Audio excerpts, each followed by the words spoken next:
ফরিদপুর জেলা বিএনপির সমাবেশ 20-2-2025 ইংরেজি বিকাল 3 ঘটিকায় ফরিদপুর থানার মোড়ে অনুষ্ঠিত হয়।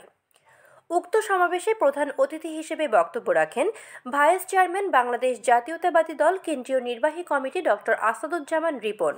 বিশেষ অতিথি হিসেবে বক্তব্য রাখেন চেয়ারপারসনের উপদেষ্টা পরিষদের সদস্য বিএনপি আলহাজ জহিরুল হক শাহজাদ মিয়া।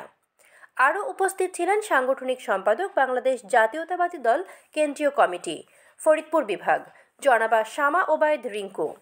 আরও উপস্থিত ছিলেন সহ সাংগঠনিক সম্পাদক জাতীয়তাবাদী দল কেন্দ্রীয় কমিটি ফরিদপুর বিভাগ জনাব সেলিমুজ্জামান সেলিম, সহ সাংগঠনিক সম্পাদক জাতীয়তাবাদী দল কেন্দ্রীয় কমিটি ফরিদপুর বিভাগ জনাব মোহাম্মদ মাকসুদুর রহমান মাসুক, সাধারণ সম্পাদক জাতীয়তাবাদী কৃষক দল কেন্দ্রীয় কমিটি জনাব মোহাম্মদ শহীদুল ইসলাম খান বাবুল, জাতীয়তাবাদী মহিলা দল কেন্দ্রীয় কমিটি জনাবা নাজাব ইউসুফ প্রমুখ।